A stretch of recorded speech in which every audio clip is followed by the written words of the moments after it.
Bom dia, boa tarde, boa noite. Esse aqui é o Arquipélago Verde, o podcast feito para você que nos ouve de qualquer lugar do mundo e quer entender como as últimas notícias sobre sustentabilidade vão impactar a sua vida.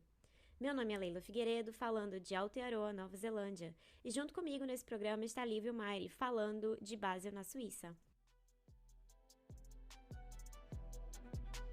No episódio de hoje vamos conversar sobre a fala do Lula na reunião dos BRICS, sobre neocolonialismo verde, o marco temporal aprovado na Comissão de Agricultura e Reforma Agrária e sobre o Equador, que aprovou um referendo histórico sobre a exploração de petróleo no Parque Nacional da Amazônia. Leila? E aí, Lívia, tudo bom? Gente, a primeira coisa que a gente quer começar a comentar com vocês, essa fala, uma das falas de Lula na cúpula dos BRICS semana passada. E aí, só para lembrar que os BRICS é esse grupo de países criados quando Lula foi presidente pela primeira vez, lá em 2006. E esse grupo era formado por Brasil, Rússia, Índia e China. E aí, em 2011, a África do Sul começou a fazer parte desse bloco também. Os discursos de Lula, seguindo, né, essa tradição que ele tem fora do Brasil, foram muito fortes, denunciando a desigualdade social, pregando a cooperação Sul e Sul, que é algo que é muito caro para o Lula, né? E falando também contra organismos internacionais que são sempre comandados quase que unicamente por países do norte global. E aqui um adendo, gente. Quando a gente fala em norte e sul global, a gente não está falando da posição geográfica, tá? A gente está falando dentro do sistema capitalista, do sistema de capitalismo dependente. Então, por exemplo, eu moro em Aotearoa, Nova Zelândia. Nós estamos no hemisfério sul, mas esse país, assim como a Austrália, aqui pertinho, eles dois são considerados países do norte global, tá? O Brasil não, o Brasil é sul em tudo. É uma posição geopolítica, né? Não uma posição geográfica, isso mesmo.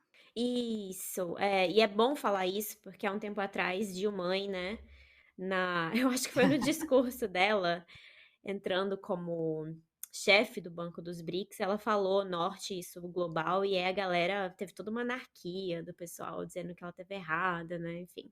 Sim. E aí, gente, o trecho que a gente separou para mostrar para vocês sobre o neocolonialismo de Lula foi esse aqui. Não podemos aceitar um neocolonialismo verde que impõe barreiras comerciais e medidas discriminatórias sob o pretexto de proteger o meio ambiente. Bom, aqui ele está se referindo claramente a um acordo entre Mercosul e a União Europeia. Esse acordo ele está se arrastando, se não me engano, desde 1999 para ser assinado. E cada hora surge um problema diferente. Normalmente, quem inventa esses problemas são os países europeus. E aí, o que que a gente precisa entender? A devastação da Amazônia é uma preocupação para as pessoas do mundo inteiro, né? Então, tem gente na Europa, a Lívia está lá na Europa, pode dizer isso. Tem gente aqui na Oceania, todo mundo muito preocupado com a Amazônia.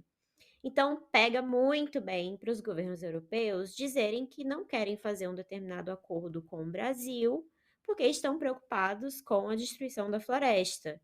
Enquanto, na verdade, um dos motivos desse acordo não ir para frente, ou deles não quererem fazer esse acordo, é o protecionismo mesmo, puro e simples, dos seus próprios fazendeiros. E aí, por um lado, eu acho que o Lula, então, tem muita razão ao nos alertar sobre esse neocolonialismo verde, né?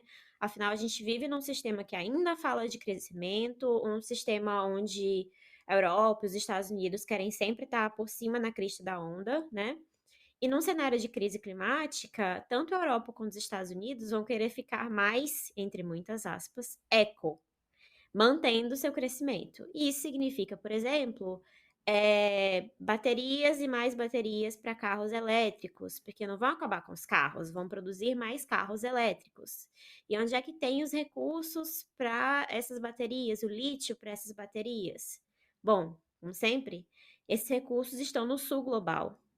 E a gente pode lembrar, por exemplo, do golpe na Bolívia em 2019, que o próprio Elon Musk, no final do Twitter, o Elon Musk admitiu que ele apoiou e ele patrocinou o golpe na Bolívia em 2019, que tinha interesses pelo lítio envolvidos. Então, o neocolonialismo verde que o Lula fala é um problema de verdade que a gente tem que ficar muito atento, né? Então, se você está num sistema moderno, colonial, capitalista, se os países do sul são os que têm os recursos minerais para fazer todo tipo de transição, e a gente vem para aquele termo, né? Transição que a Europa quer fazer para ser mais eco, para ser mais sustentável, pode ter certeza que a Europa vai fazer o que puder para Uhum. pegar esse recurso da gente, né? Porém, Quero fazer um adendo, rapidinho. Não quero cortar seu pensamento, mas assim, não que no norte global não tenham recursos, mas as leis de exploração desses recursos são muito frouxas no sul global. Então, terras raras, por exemplo, né, desses novos minérios, tal, que estão usando para as tecnologias. O lítio não se enquadra nisso, mas esses novos minérios que fazem parte de terras raras, tem muito na Alemanha, tem muito em vários países do norte global, mas a exploração no, no norte global, ela não é tão simples diante da lei do que como no sul global, né? Básicos acordos fazem com que você consiga explorar diversos tipos de recurso no sul global. Então, é, só é tudo isso, mas também tem essa outra questão. isso aí que tu estás falando me faz lembrar da Noruega, né? Que, nossa, país Exato. nórdico, não sei o quê, coisa e Aham, tal, exatamente. eco. E aí você vai lá no Pará, em Barcarena, né? E é um cenário de terra Uhum, arrasada por conta de uma empresa norueguesa.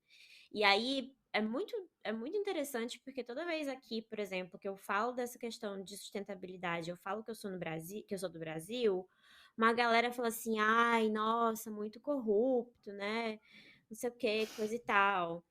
Mas as pessoas não entendem que são empresas dos países delas, então são essas empresas europeias que são agentes ativos dessa corrupção, né? Porque o lobby das exato. empresas, enfim, tudo isso é feito para que essas leis elas sejam mais relaxadas, elas sejam mais permissivas. Isso é feito com a participação dessas empresas estrangeiras, né? Que nos seus países de Com origem estão certeza. super eco, né? Com certeza, você vai me obrigar a fazer mais um adendo. Eu participo de uma, Vai, diga. de uma organização, eu participo de uma organização da sociedade civil aqui que tenta fazer uma pressão civil para responsabilizar as empresas suíças fora da Suíça com as mesmas leis que existem na Suíça. Olha que interessante. Ou Sim, seja, se a Nestlé está lá no sul global X país, não importa, e ela infringiu uma lei que na Suíça vale, mesmo ela estando fora, num país onde essas leis não existem, ela tem que responder aqui de acordo com as leis suíças. adoro. Cara, isso, quando eu encontrei essa organização e quando eu comecei a fazer parte dela, eu falei, cara, isso é uma via muito importante que a gente deve instituir para. Imagina se todas as empresas, né? Então tá bom, não vale mais norte sul global, vamos fazer com as leis de origem da empresa. O que você acha? Com Claro, tem certeza. várias outras questões, né, quando você vai pegar embarcações, por exemplo, essas coisas de navio e essas coisas de transporte de navio, a galera sempre põe, né, o que determina as leis do navio quando está em em águas internacionais, etcétera, é a bandeira do país onde esse navio foi, digamos, licenciado, né, então tem vários navios da Bolívia, que nem tem mar, né, não tem nem saída para o mar, e a Bolívia tem lá vários navios, mas isso quer dizer que as leis que estão valendo ali para aquele navio, em qualquer lugar que ele esteja, são da Bolívia. Olha como o contrário também acontece, né? É, Enfim, o sistema econômico-político é complexo e a gente tem que ficar espertos. malandro é o gato. É, né? Não tem esse ditadinho? Tem, É, tem. e aí, gente, neocolonialismo só não pode com a gente, né, Luiz Inácio? Então, assim, vamos entender essa fala do Lula por um viés crítico também.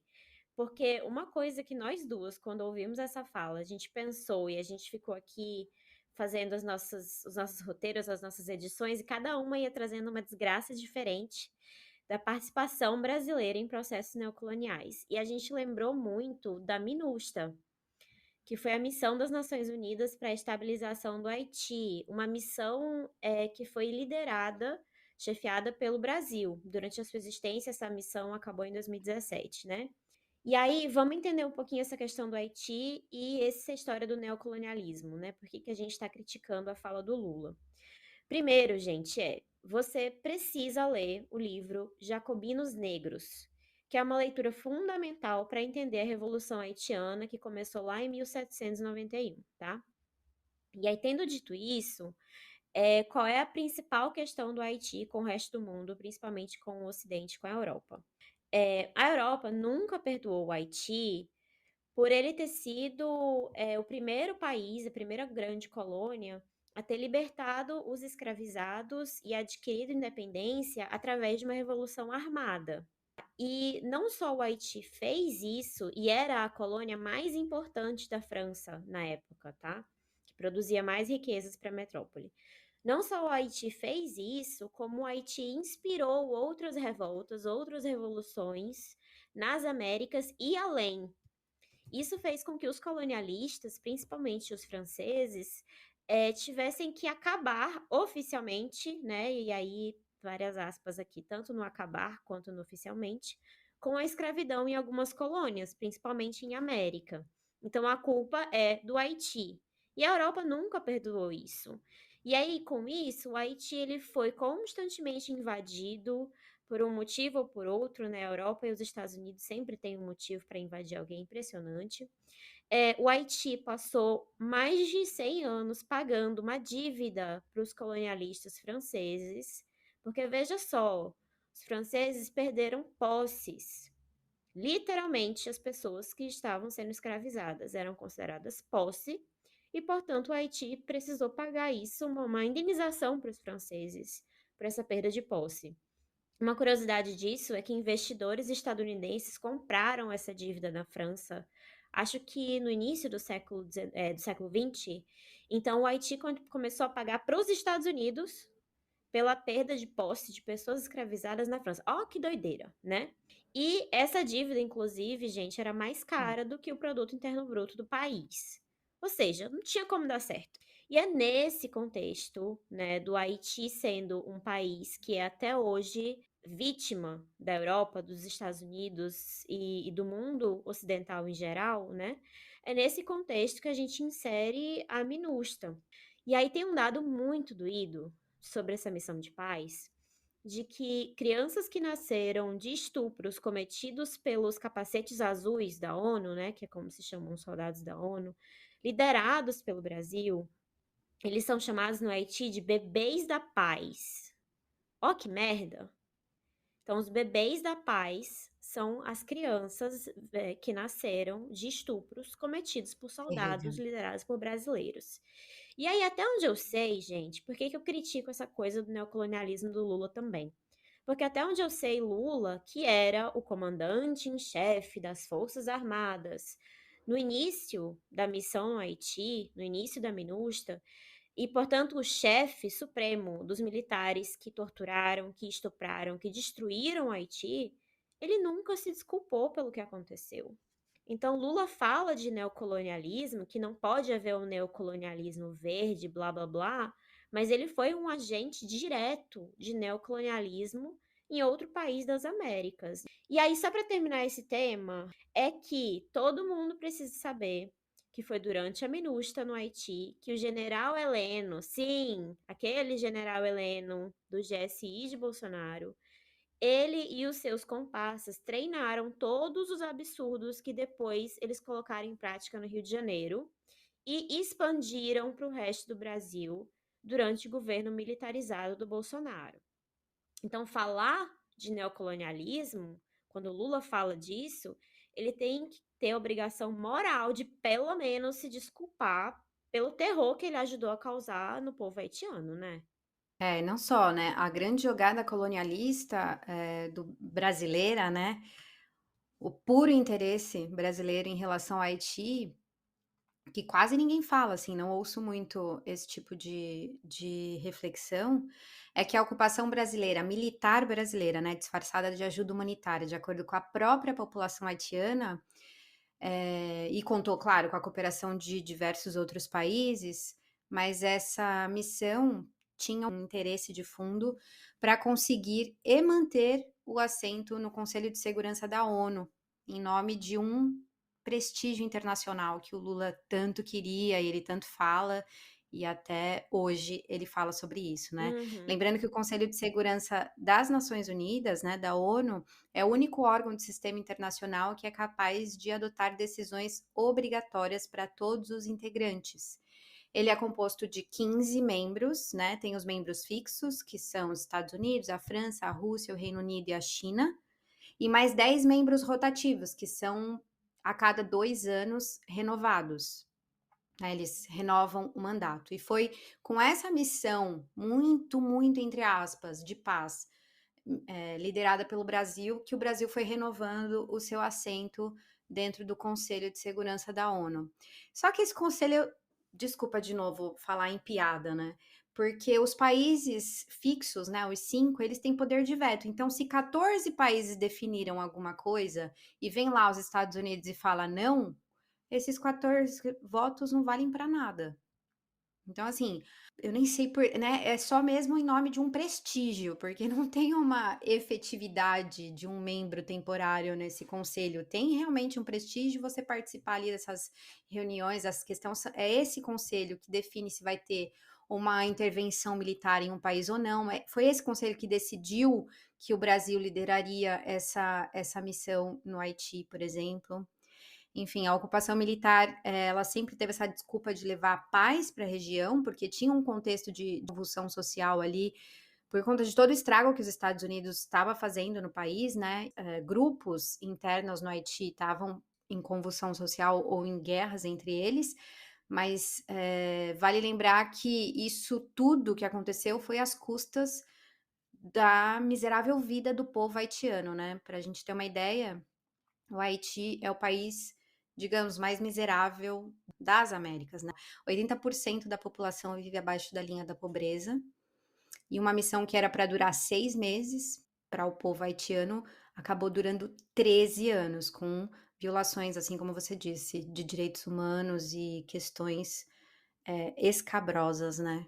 Que inclusive no meio disso tudo teve o terremoto de 2010, e isso foi mais uma desculpa para que o Brasil ainda permanecesse, né, o Brasil e outros países, né, porque o Brasil teve cooperação de outros países no local. Uhum. Então, enfim, no mínimo uma desculpa e, ai, nem sei, falaria para pagar uma indenização também para o Haiti. Com certeza isso nunca vai acontecer, claro que é utópico aqui, mas, por que não se perdoa a dívida do Haiti, Claro. ou devolve o dinheiro que eles gastaram com todas essas indenizações de anos pagando para a França e para os Estados Unidos, enfim, tem muitos outros caminhos, né, mas o caminho político-econômico do sistema capitalista é o único que serve no alto escalão do globo. É. Me surpreendeu muito, eh, que Lula esteve em África, né, a cúpula dos BRICS foi na África do Sul e depois ele foi em Angola, acho que ele foi em São Tomé e Príncipe também. E ele falou sobre reparações, inclusive na questão de Dilma, né, que foi logo quando saiu a história das pedaladas fiscais, que de uma vez por todas, né, ficou isenta de qualquer problema nisso. E ele falou em reparações. Uhum, E aí, cara, Lula, um presidente branco, um político que nasceu no Nordeste, mas é um político sudestino, que fez a carreira dele toda no Sudeste, que tá nessa lenga-lenga de quem ele vai indicar para esse ou para aquele cargo, sabe? Que uma liderança quilombola outro dia teve que se ajoelhar na frente dele para pedir seus direitos básicos de demarcação de terra, titulação. Aí ele vai para a África falar em reparação para Dilma. Aí ele vai para a África falar em nós somos contra o uhum, neocolonialismo. O Haiti bem aqui do lado, ele nunca pediu desculpa. exato. Então assim, gente, o brasileiro não sabe do que aconteceu no Haiti. O Não, não brasileiro sabe, médio, eu tenho certeza com disso, não certeza. sabe o que foi feito no Haiti, entendeu? E aí a gente fica falando nesse parentesco que temos com a África, em todas essas questões, e a gente fica, com razão, falando mal da Europa, dos Estados Unidos e dos países que são colonialistas, né, por vocação histórica, mas, cara, o Brasil se colocou como isso, né, para ocupar essa posição no Conselho de Segurança da ONU, para ter esse prestígio, não só sul e sul, né, o Brasil se colocou como uma força de invasão neocolonial. Então é muito doido para mim o Lula tá agora falando nisso, sinceramente, não tenho paciência. Mas historicamente o Brasil sempre foi imperialista dentro da América Latina, né? Sempre teve uma posição Hum. imperialista interna, né? Todos os países reconhecem isso no Brasil. Então a gente também não é santo, não. Não, A é. gente reproduz bem a lá Paulo Freire, a gente reproduz as relações imperialistas internas aqui na América, né? Também lá na América. Não posso nem falar mais aqui na América. Lá, eu também fico com essa aqui não, aqui não, eu tô na Oceania. Inclusive, isso puxa o assunto do próximo tema, mas eu vou falar disso lá no final, e aí vocês vão entender por que que eu falei que isso me lembra o próximo tema que a gente vai falar. Uhum. Bom, então vamos passar para a história do marco temporal, Lívia, para tu poderes desenvolver um pouco mais esse raciocínio? Bom, o marco temporal foi aprovado no dia 23 de agosto de 2023 pela Comissão de Agricultura e Reforma Agrária, né? O famoso PL 490/2007, proposto e levado a cabo pela bancada ruralista, que surpresa, e agora virou o PL, mudou de nome, né? Digamos assim, PL 2903 de 2023. Mas acho bem importante, nas outras redes, sempre que eu vou falar de marco temporal, vem uma galera falando, mas o que que isso significa, querendo entender. Então, assim, o que que é o marco temporal, né? O marco temporal é simplesmente a maior ofensiva contra a Amazônia e seus povos, proposto por um deputado ruralista que já faleceu, mas deixou um legado aí para a gente resolver, mais ou menos como a crise climática. Quem produziu mesmo a crise climática daqui a pouco já está fora do planeta, mas quem vai ficar vai ter que resolver a pendência, e a pendência não é fácil, porque assim, o marco temporal é o maior escárnio que a classe política agrária quer passar a todo custo como projeto de lei, né, para virar lei, e que, caso isso aconteça, vai cimentar todo o processo de colonização e degradação ambiental iniciado lá em 1400 e bolinha, apagando, ao menos no arcabouço jurídico, né, dentro da lei, apagando o processo histórico de luta que os povos originários e defensores da floresta e biodiversidade do país atravessaram desde que os colonizadores, invasores e saqueadores aportaram aqui no Brasil. Por quê? Porque o marco temporal estabelece que somente comunidades indígenas que estivessem ocupando suas terras de forma comprovada, isso é muito importante, no dia da promulgação da atual Constituição Federal Brasileira. Então, Constituição de 1988, mais precisamente, foi promulgada no dia 5 de outubro. Somente comprovadamente as comunidades que estivessem nessas terras teriam o direito às suas terras. Isso é o básico da tese do marco temporal. Agora me diz, como que você em 2023 quer exigir uma prova de 30 anos atrás desses indígenas? Porque os 400, 500, 600 anos de colonização não bastam, né? Não basta a gente saber que eles são povos originários. A gente agora vai ter que exigir uma prova de que eles estivessem nessas terras no dia 5 de outubro de 1988. Assim, hoje a gente vive, lá 30 anos atrás, é outro contexto tecnológico, é outro contexto social, não tem como a gente produzir provas para trás disso, né? Ninguém lá em dia 5 de outubro de 1988 estava assim, olha, a gente vai ter que juntar aqui umas provas para dizer que a gente estava aqui, porque daqui 30 anos a gente vai ser contestados dessa terra, né? Enfim, fora todos os casos em que os indígenas tiveram que deixar as suas terras, desde muito antes dessas datas, tá?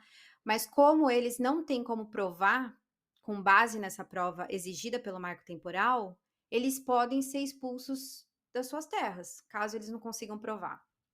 Além disso, todos os processos que aconteceram de expulsão, inclusive efetivados pela ditadura militar, que expulsaram diversas comunidades indígenas em diversos lugares para fazer a Transamazônica, as outras estradas que estão por lá, enfim, tudo isso teve processos de expulsão. O avanço das fronteiras agrícolas na Amazônia também está recheado de processos de expulsão, onde essas comunidades fugiram, né, das suas terras para não serem mortos. Enfim, tudo isso, com essa questão principal do marco temporal, são completamente tirados da história, como se por isso chama marco, né, porque como se a partir daquele momento é só aquilo que valesse, o que tem para trás, a história, ela fica apagada. Mas a coisa é ainda um pouquinho mais grave que isso, um pouquinho não, eu diria muito mais grave. Mesmo digamos que o marco temporal seja aprovado, bate na madeira 3 vezes, não sei se vocês têm essa superstição. Bom, mesmo que o marco temporal seja aprovado, isso não garante que após essa demarcação, seguindo esse parâmetro, né, da promulgação da Constituição, que dentro dessa tese isso está resolvido. Então, assim, tá bom, então você estava aqui, essas terras são suas, beijo, tchau, nunca mais me liga. Não, porque o marco temporal tem uma série de outros dispositivos cabulosos que colocam em risco os povos originários e seus territórios e, obviamente, em decorrência disso, a nossa sobrevivência e a sobrevivência do país, da nossa nação, enfim, tudo isso. Por exemplo, a permissão de exploração de recursos naturais dentro das terras indígenas. Significa assim, se tem uma terra demarcada a partir do marco, tá? E se foi demarcada essa terra e se descobre que tem uma jazida de um metal super uau, que vão precisar explorar em nome do crescimento econômico, mais uma vez, o que assim, vai ser uma coisa muito difícil de acontecer no contexto. Esses indígenas podem perder a posse das suas terras, porque os recursos naturais vêm primeiro do que a sobrevivência dessas comunidades. Então, isso é um atestado de que a vida deles importa menos, ou a nossa, né? Porque em decorrência importa menos do que essa descoberta, sei lá, de petróleo, por exemplo, de qualquer coisa. Também existe aí o gancho com que a gente estava falando lá no começo, que eu falei, isso me lembra o que eu vou falar um pouco nesse nosso próximo tema, que é um dos dispositivos é que dentro dessa tese aprovada, pode acontecer uma reavaliação da demarcação de terra, caso julgue quem? Ninguém sabe, que o povo, ou que aquele povo, aquela comunidade, perdeu os seus traços culturais. É um critério ridículo, porque assim, eu tô aqui, eu falo sempre aqui no Brasil, mas eu tô hoje vivendo outra cultura, né? Apesar de ser ocidentalizada também e ter suas semelhanças, eu tô vivendo outra cultura. Significa que eu deixei de ser brasileira e que eu perdi a minha cultura? Não, significa que eu acumulei mais cultura. Cultura você não perde, você acumula. Então não tem como as pessoas julgarem que determinadas comunidades vão perder seus traços culturais. Isso é ridículo do ponto de vista antropológico, do ponto de vista político, do ponto de vista social, para quem tem um mínimo de honestidade no cérebro, né, na na vida. Inclusive, toda a bancada ruralista que está indo, falar sobre o marco temporal, dizem claramente que essas demarcações de terras que estão para acontecer no Brasil atrapalham e colocam em risco o nosso queridíssimo e consagrado, sagrado agronegócio. Quando, na verdade, esse PL é uma tentativa de alterar o texto da Constituição de 88, que garante os direitos aos povos originários, e que, no fim, vai suprimir mais direito dos povos indígenas, como se não bastasse todo o genocídio que aconteceu. Isso é uma pá de cal em cima desse processo que vem se arrastando até aqui. Fora que é muito bom que eu coloque essa coisa aqui, esse detalhe, esses recordes de safra do agronegócio é sempre às custas da expansão de terras de forma criminosa no nosso país.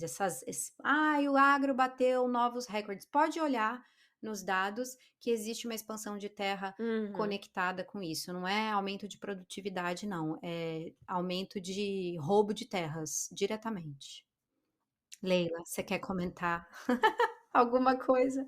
Eu sou obrigada a comentar.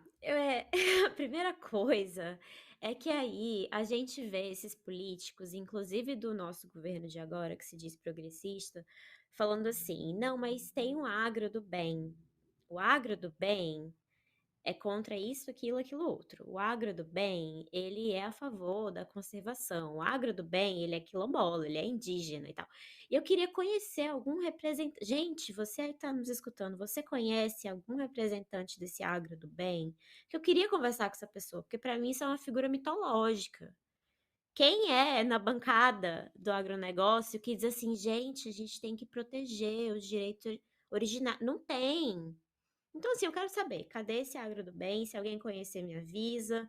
Talvez essa pessoa esteja perdida por Brasília, precisa de ajuda, né? E eu quero saber quem é, entendeu? Bom, e aí outra coisa que eu queria comentar é que a relatora do marco temporal no Senado é a musa dos memes, né? Quem não lembra do padre de festa junina dela, né? A senadora Soraya Tronic. E aí, eu queria trazer uma coisa que ela disse que quando eu vi eu acho que a palavra é enojada, né? Porque o jurídico não permite que eu diga o Não que eu realmente permite. senti.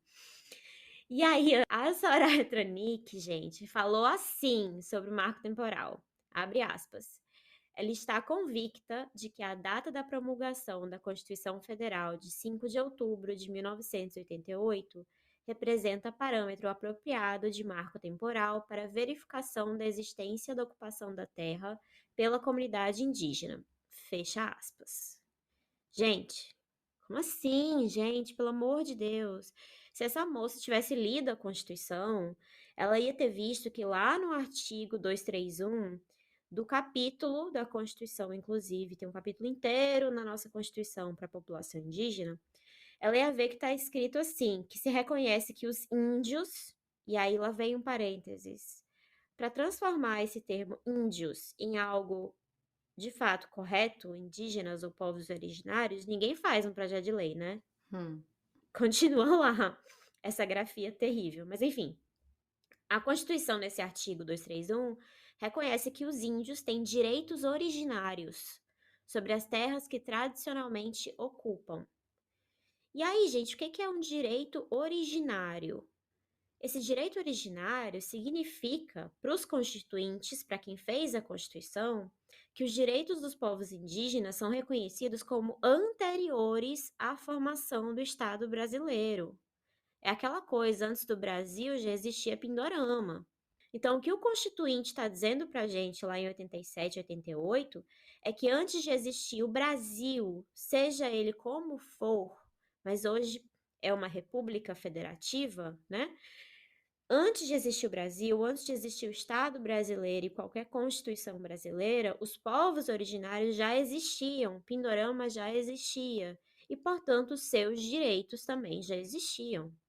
Então, o marco temporal, ele vai literalmente dizer para a gente, se for aprovado, seja pelo Congresso, seja pelo Supremo, se os povos indígenas vão ou não começar a participar da Constituição brasileira.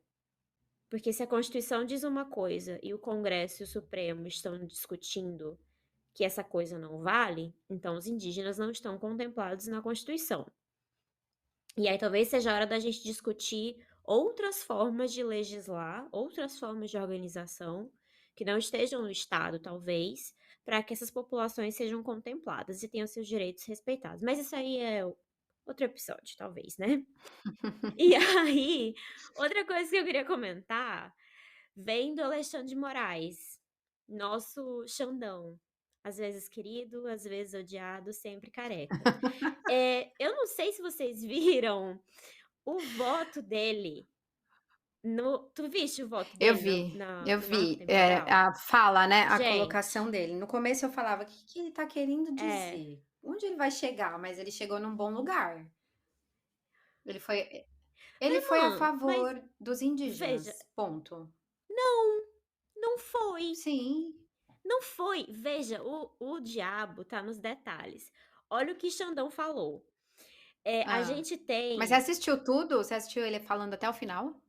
Eu vi a maior parte, não vi tudo, mas eu vi uns pontos que ele disse. Ele trouxe esse ponto que eu vou dizer agora, que é uma desgraça. Veja, Embora ele seja contra o marco temporal, o que Xandão disse? Xandão fala que o Estado tem a obrigação de ressarcir os ocupantes das terras indígenas, que sejam não indígenas, integralmente, fazer a desapropriação. Não só mais de benfeitorias de boa-fé. Benfeitorias de boa-fé é o seguinte: tem uma população indígena, eu vou lá e cavo um poço nessa terra, pego um pedaço dessa terra, cavo um poço nessa terra ou construo um prédio nessa terra e coisa e tal. Se eu não souber que aquilo ali é uma terra indígena e depois eu for informada que aquilo é uma terra indígena, o Estado ele tem que pagar o que eu gastei com aquela benfeitoria, a construção daquele poço, a construção daquele prédio, certo? Essa benfeitoria foi feita de boa fé, porque eu teoricamente não sabia que aquilo ali era terra indígena. Benfeitorias feitas de má fé, ou seja, a pessoa invadiu a área indígena, tinha plena consciência de que era área indígena, foi informado daquilo por meios oficiais, e mesmo assim a pessoa construiu benfeitorias, construiu alguma coisa naquela terra, essas pessoas elas não eram indenizadas pelo Estado. O que o Xandão pede é que tudo seja indenizado pelo Estado, seja benfeitorias construídas de má fé ou de boa fé, e a terra em si. É a mesma lógica que o INCRA usa com a demarcação quilombola, que por isso que não vai para frente.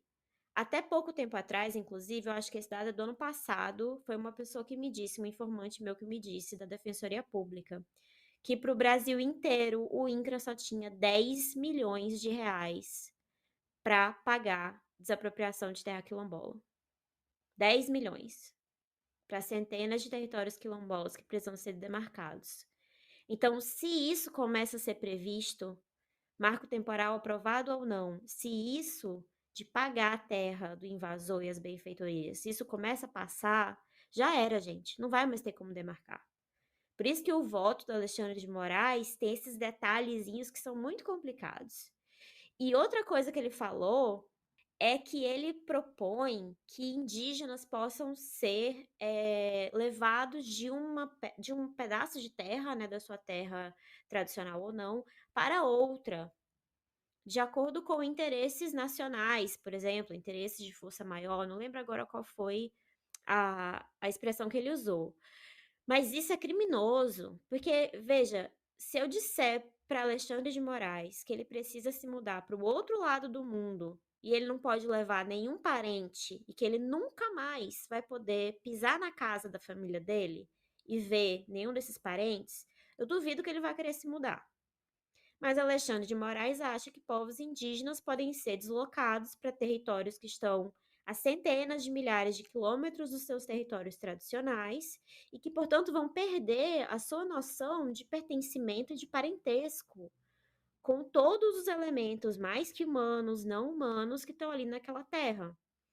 Então, para mim, o problema do voto do Alexandre de Moraes, apesar de ser contra o marco temporal, é que ele traz uma lógica de propriedade para a terra indígena, que é uma lógica muito complicada, que o INCRA mesmo não sabe lidar com ela na questão quilombola. O INCRA não sabe lidar com propriedade privada contra propriedades coletivas dos quilombolas.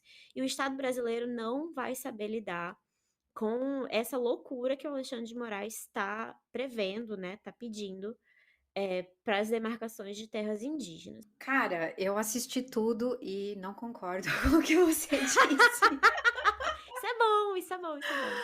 Não, isso é bom. Mas assim, ele começou falando que essa questão indígena é um problema no mundo todo, que é um problema na Austrália, com os aborígenes. Ele foi bem ridículo, assim, em vários momentos. Que é um problema nos Estados Unidos, que é um problema no Canadá, que é um problema no Brasil, que é um problema em todos os lugares e que ninguém ainda conseguiu resolver o problema dos povos originários em nenhum lugar do mundo. Então, isso já achei tosco, bizarro, porque essas coisas estão correndo, né? Não dá para falar que não foi resolvido. A gente tem que falar o que tem sido feito nesses outros lugares, não só, mas o que tem sido feito no Brasil em relação a essa questão, e não ficar falando como se fosse assim, parecia que ele falava assim, como não resolver lugar nenhum do mundo, a gente não tem modelo, então tudo que a gente fizer aqui tá bom. porque a gente talvez vai resolver, ou, enfim, tem outras visões para isso também. Uhum. O que ele coloca de pagar as indenizações são de pessoas que compraram as terras depois dos invasores. Então, por exemplo, eu invadi aqui. Aí depois eu vendi um pedaço, vendi outro, que é uma coisa comum que acontece no Brasil.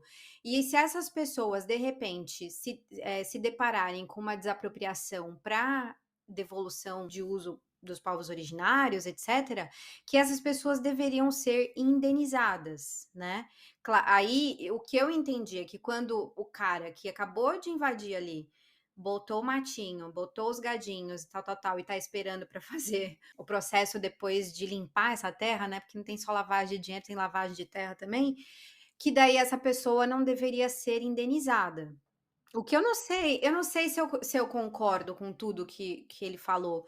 O que eu acho é que, independente do que ele falou, né, lá no STF, porque o que está acontecendo no STF é uma coisa, e o que está acontecendo lá no projeto de lei é outra, e isso é uma disputa de forças, e é muito importante que o STF, na sua maioria, seja contra o marco temporal para a gente tornar esse PL, depois que possa vir ser aprovado, que vai ser aprovado, que a gente espera que não seja agora, o que a gente está tentando fazer agora é ganhar tempo para justamente esse PL não ser aprovado antes que o STF julgue esse caso que está acontecendo, que depois vai servir de precedente para todos os outros, inclusive para as terras quilombolas, né? Que isso também está conectado.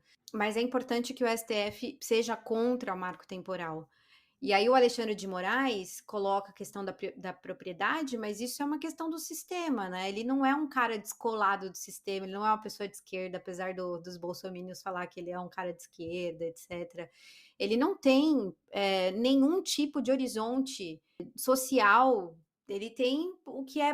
Ele foi muito racional dentro das limitações dele de homem de direita capitalista, de falar que ele é contra o marco temporal, mas ele tentou arranjar instrumentos para alimentar essas pessoas que de repente seriam contra o marco temporal, a favor, no caso. Então, assim, a gente vai indenizar aqui algumas pessoas, que isso também acho que nunca vai acontecer na prática, não vão devolver as terras, o marco temporal não vai devolver todas as terras indígenas que foram roubadas, entendeu? É que assim, o meu problema com essa fala dele é que, tudo bem, ele é um cara de direita, né? Pra quem não sabe, gente, o Alexandre de Moraes, ele era inclusive filiado ao PSDB, ele foi secretário de Segurança Pública em Uhum, São Paulo, uma pessoa extremamente punitivista e tal. exatamente. Mas o que o Supremo fala é o que é constitucional ou não, né?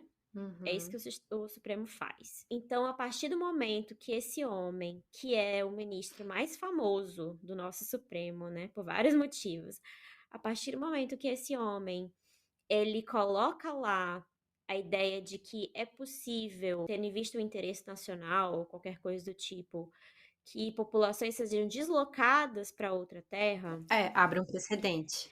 é um precedente horrível. Até parece que as populações, primeiro, já não foram colocadas, né, nessa situação absurda. Inclusive, na ditadura, a gente teve, né? Todas são deslocadas. Todas são deslocadas, né? A gente teve interiorização de vários grupos indígenas durante os primeiros anos da colonização, enfim. Então, o meu problema com o voto dele é que, na nossa conjuntura política atual, na posição que ele ocupa, o voto dele deu muito espaço para muita besteira ser feita. Eu queria lembrar para as pessoas que, quando começou essa discussão do marco temporal, agora esse ano, já no governo Lula, o Rodrigo Pacheco, presidente do Senado, falou que ele ia enrolar o máximo possível o marco temporal no Senado, que era para o Supremo resolver primeiro. Ele não fez isso. O marco temporal está passando no Senado só em comissões de Agricultura e de Constituição e Justiça e Cidadania, não vai passar na Comissão de Meio Ambiente, não vai passar na Comissão de Direitos Humanos, né? Então, o Rodrigo Pacheco está desfazendo a promessa dele. E aí, outra coisa que eu queria comentar é que amanhã, dia 31, né? Quando vocês vão ouvir, vai ser Hum. hoje ou ontem. O Supremo vai voltar à discussão do marco temporal. Eu queria chamar a atenção para as pessoas que toda vez que o Supremo vai discutir essa conversa, um monte de gente, um monte de povos indígenas se deslocam para Brasília para fazer manifestações, para assistir às sessões, para ter todo um processo, né, de tentar trazer a sociedade para essa discussão. E toda vez um daqueles homens brancos que tem não sei quantas casas, que tem suas famílias bonitinhas lá nos estados deles de origem, cada vez um desses homens brancos vira e fala: Não, eu preciso de mais tempo. Ô, gente, eu não sabia. Eu preciso de mais tempo para ler isso aqui. Gente, isso é de uma violência. Isso é de uma violência tão grande, de uma crueldade tão grande. Nós temos 523 anos de colonização. Chegar a um daqueles 11, com aquela empáfia toda, que eles falam de jeito que a gente não consegue nem entender. Mas o que eles estão dizendo é: te lasca aí, entendeu?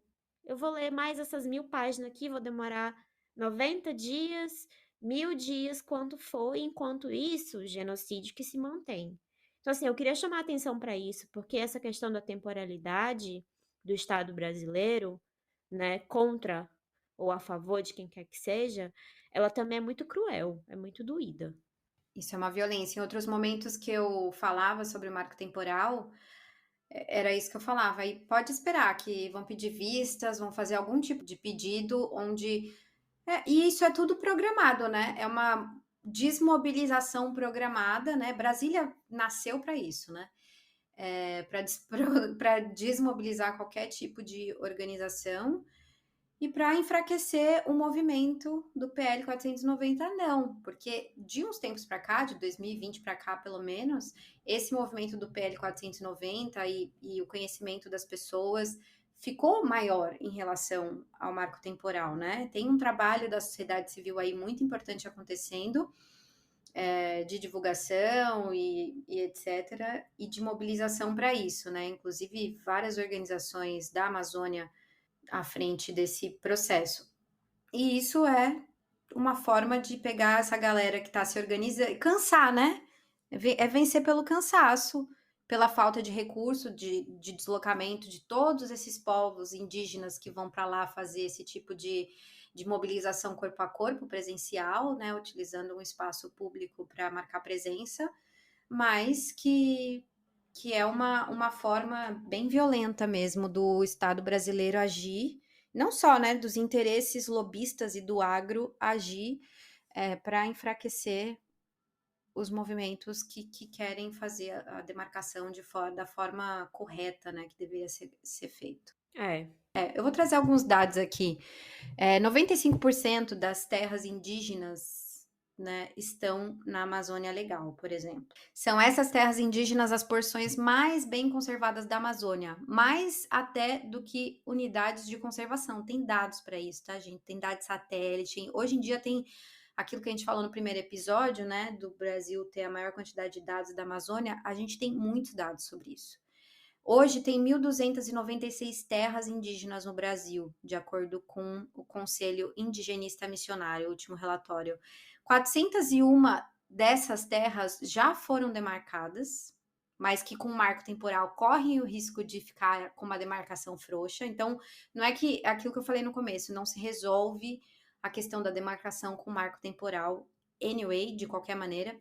306 dessas 1.296 terras indígenas estão sob algum tipo de pendência jurídica quanto à demarcação, estão em processo ainda de demarcação, e 530 não tem nenhuma providência para dar início à demarcação de suas terras. Então, o problema fundiário aqui, né, da gestão fundiária do Estado, do governo, é gravíssimo. E quanto mais se adia... Porque, vamos ser sinceros, em 2020, quando começou a campanha nas redes sociais do marco temporal, e o marco temporal vem desde 2007, né? Tá se arrastando. Cara, desde 2007 que se discute. Vocês têm noção... Surreal. Que a gente não conseguiu resolver a parada? É surreal, é surreal. As próximas etapas do marco que ele vai então seguir para a Comissão de Constituição e Justiça e Cidadania, com certeza a gente sabe qual que vai ser o resultado disso, e depois ele vai para o plenário do Senado, que a gente sabe muitas vezes que a chance de ser aprovado ali do jeito que tá, se quiser pode chorar com a gente agora, muito provavelmente vai ser aprovado o marco temporal, né? Uhum. Então, isso é um cabo de guerra mesmo, e a gente precisa ficar de olho, fazer pressão social. Olha, quem quiser, vou até deixar algumas organizações dessas que eu falei aqui anteriormente, que quiser se aprofundar e até entrar nessa linha de frente como apoio, de alguma forma que você puder, você pode procurar a PIB, que é a Articulação dos Povos Indígenas do Brasil. A organização Amazônia em Pé também está bem à frente disso, e a mídia índia oficial, que é uma mídia totalmente produzida pelos povos indígenas e para os povos indígenas, né?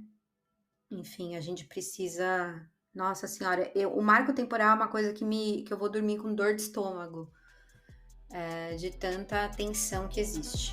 Bom, por falar em luta e articulação dos povos indígenas e originários e organização social, etc., o Equador acaba de fazer uma decisão histórica e provar para a gente que outros caminhos são possíveis quando se trata de extração de petróleo, pelo menos. Alguns dias após a cúpula, até ia falar como é que eles não sinalizaram essas coisas que estão acontecendo por lá nos discursos ou nas sessões dentro da cúpula amazônica, né? Porque eles colocaram um referendo nas ruas agora e o referendo decidiu por banir a exploração de petróleo na Amazônia. E aí, como é que você fala sobre isso? Nem um sinalzinho, a gente achando que o Petro e a Colômbia que estavam mais à esquerda das decisões, mas o Equador aí, alguns dias depois, provando que, uau. Então, eu podia passar uma hora aqui falando de Equador e Bolívia, que são dois países que em 2008 e 2009 aprovaram constituições históricas, né? Uhum. Então, são constituições que estabelecem direitos de Pachamama e constituições muito baseadas no bem viver, na ideia do bem viver. Então, por isso, talvez que essa discussão toda de banir o petróleo, a exploração de petróleo em algumas áreas amazônicas no Equador esteja mais evoluída até do que na Colômbia, né, que tem o Petro Uhum. muito mais à esquerda, né, nesses assuntos. E eu acho que a questão da cúpula da Amazônia é aquela coisa, né, briga de peixe grande, sabe? Total. O Equador é desse tamaninho e tinha lá a Colômbia e o Brasil brigando, explora, não explora, e o Equador assim, olha, gente, a gente vai resolver isso aqui lá em casa, deixa quieto, sabe? É uma coisa assim, meio. Deixa a gente ver os outros brigarem aí, a gente vai fazer o nosso aqui. E aí tem toda a questão política do Equador também, que tá meio confusa. Mas vamos explicar o que aconteceu, gente. Teve esse referendo, quase 59% da população, 58,9%, votou para banir a exploração de petróleo numa área amazônica, reserva de Assunி. E não foi só para barrar a exploração atual, foi também para Uhum. impedir que novos contratos sejam firmados. Então, aquela ideia de deixar o petróleo no solo mesmo, né? Para sempre. E aí eu trouxe uma fala aqui de um porta-voz do coletivo Yas Unidos, que é uma organização que fez uma campanha muito grande para esse referendo. O nome do cara é Pedro Bermeu. Ele disse assim, abre aspas, com essa consulta, mostramos que o povo equatoriano, há 10 anos, diz que é favorável que se mantenha o petróleo debaixo da terra. Quando não há natureza, não se pode comer. Não se pode beber o dinheiro, nem comê-lo e nem respirá-lo. O que a Suri nos dá é mais importante que esse suposto progresso que nunca chega. Fecha aspas. Olha, dá até um arrepio, né? É, suposto progresso que nunca chega é exatamente a questão do decrescimento e do bem viver, né? Claro. Claro. Então, assim, vejam que enquanto no Brasil a gente tem que. Ah, eu não quero falar acostumar, porque dá uma tristeza. Mas enquanto no Brasil a gente tem. Dá uma tristeza prolongada, Não, né? é prolongada. Tem que lidar com Carlos Fávaro, Soraya Tronic, Rodrigo Pacheco e Simone Tebet, invasora de terra indígena, no Equador, apesar de todas as questões políticas super complexas que eles têm, você tem a população, 59% da população dizendo: aqui não, chega. Sabe? É muito bonito isso. E eu acho que mostra pra gente que tem conciliações que não dá pra fazer, né? Tem coisa que não dá pra conciliar. Uhum. E aí, eu acho que esse podcast tá ficando um pouco depressivo, Lívia, eu não sei. Porque aí a gente acaba de falar uma coisa boa do Equador e aí vem a história da exploração de petróleo na foz do Amazonas, no Brasil. É, não tem como Não não tem falar sobre como. isso. Gente, e aí uma história pessoal. Eu sei que a Petrobras está há anos de olho na exploração de petróleo na costa norte brasileira, porque eu fui, de um grupo do Ministério do Meio Ambiente que mapeou como determinados grupos de animais iam ser afetados ou poderiam ser afetados em caso de derramamento de óleo nas costas do Amapá, Pará e Maranhão. Isso foi em 2010, tá? Já tinha essa conversa. E aí agora governo Lula 3, volta essa discussão, volta a Petrobras querendo cavucar poços lá na Foz do Amazonas para achar petróleo. A gente tem Marina Silva como ministra do Meio Ambiente e da Mudança do Clima, e principalmente nos últimos meses ela está batendo o pé, dizendo que os pareceres técnicos, os relatórios técnicos do IBAMA são soberanos, né, esses relatórios sobre a prospecção de petróleo na Foz do Amazonas, e que eles precisam ser respeitados por todo mundo. Ao mesmo tempo, a gente tem Lula, que ainda está presa no extrativismo, e fala que não, essa exploração é lá longe, né? Tem essa desculpa de que não é na costa, assim, grudado na floresta, é lá longe, no mar, sabe? Mais uma razão para falar que ele, né, algumas pessoas criticaram que o Lula não entende de sustentabilidade. Mais uma razão para falar que o Lula nem ele pode até entender, mas ele não está por ela. Porque a gente sabe que os impactos são complexos, não dá para falar: "Ai, então dessa linha aqui para lá, se acontecer qualquer coisa", né, é só lembrar dos derramamentos de óleo no Nordeste e que foi lá na PQP e como é que eles chegaram na costa e atingiram os manguezais e todos os ecossistemas ali, até hoje sofrendo com isso, né. Então Pois é.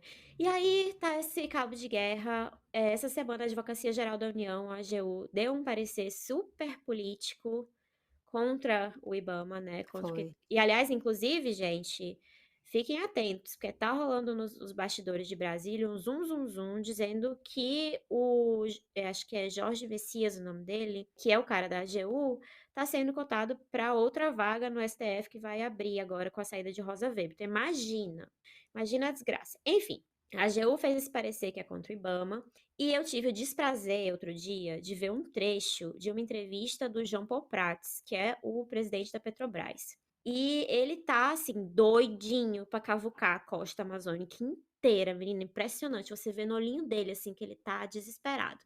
E, e aí ele falou assim, fiquei passada. Ele falou assim: é preciso haver uma troca, deixar a gente explorar lá longe, e o dinheiro disso vai servir para preservar a Amazônia.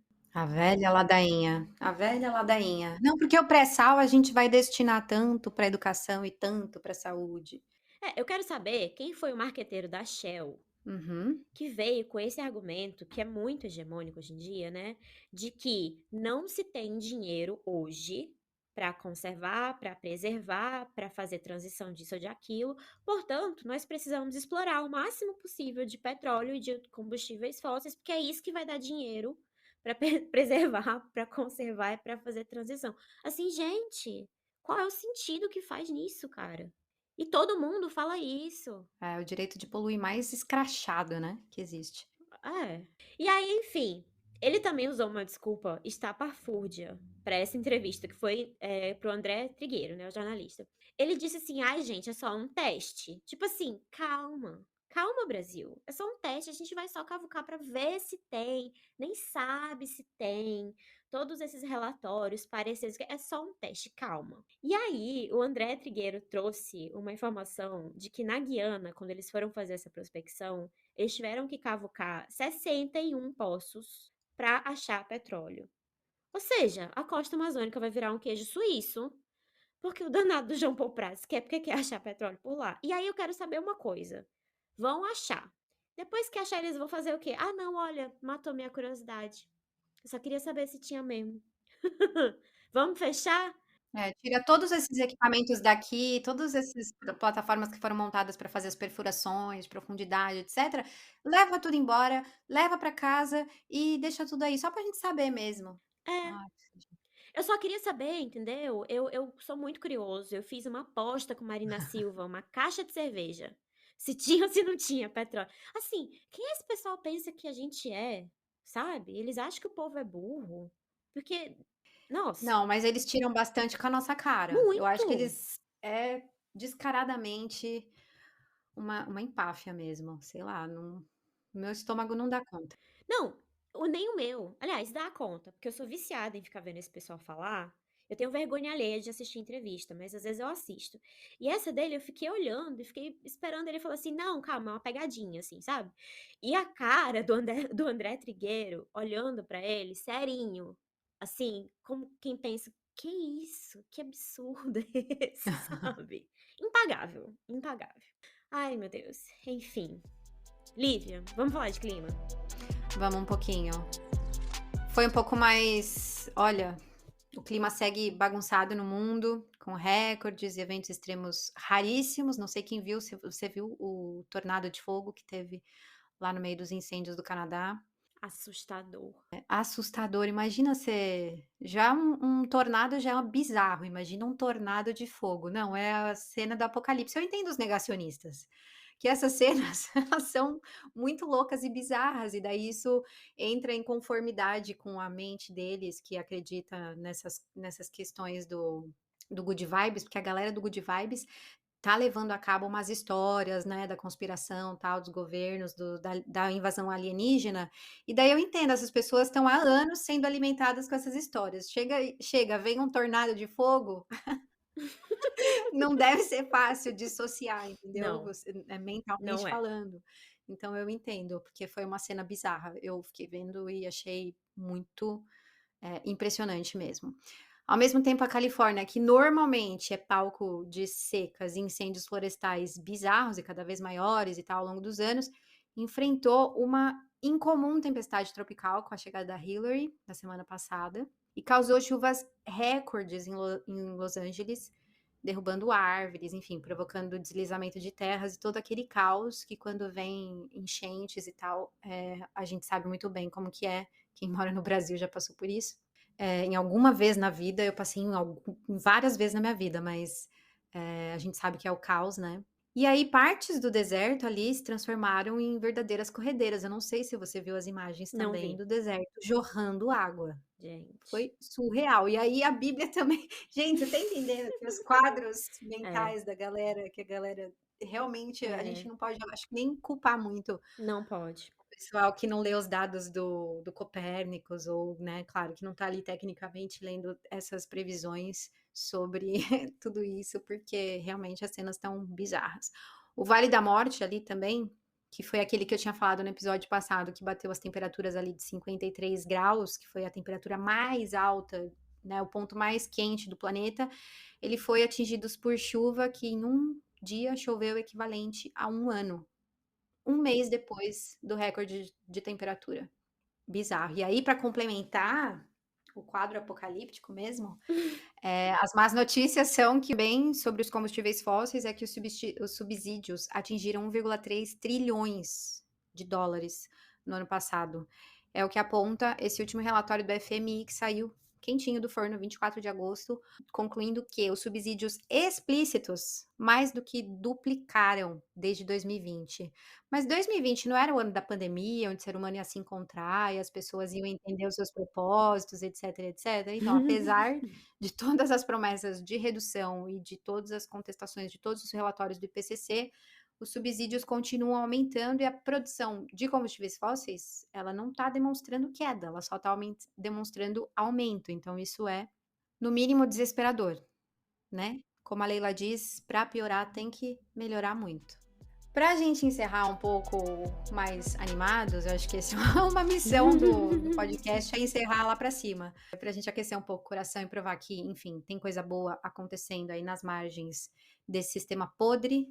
Queria saber qual que é a sua indicação para a gente não perder a ternura desse episódio. Olha, a minha indicação hoje é o trabalho da Agência Tambor, que é uma plataforma de jornalismo independente lá de São Luís, no Maranhão. E o trabalho deles é muito bom.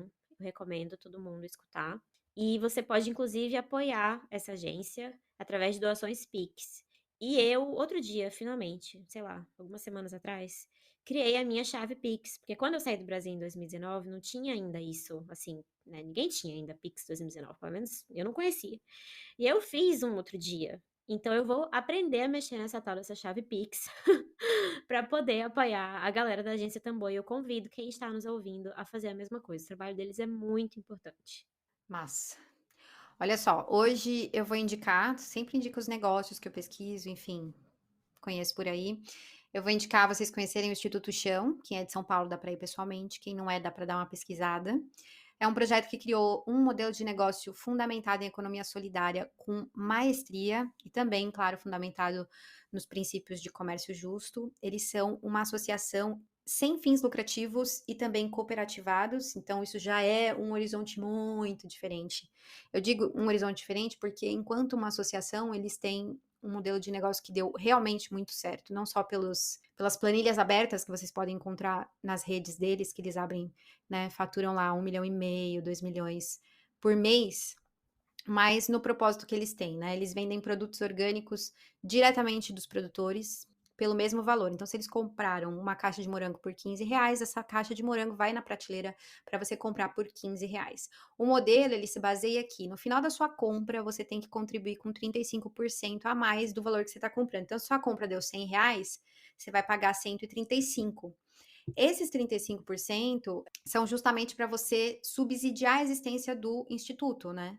Como o instituto é sem fins lucrativos, todo esse dinheiro é injetado dentro do negócio novamente, seja para pagar funcionários, para fazer pagamento de aluguel, imposto, etc. E também o que sobra, se tiver um lucro que sobra, ele não é distribuído para acionistas, ele é reinserido dentro do negócio. Ou seja, um modelo desses faz o quê? O Instituto Chão antes atendia números aqui imaginários, tá? A voz da minha cabeça.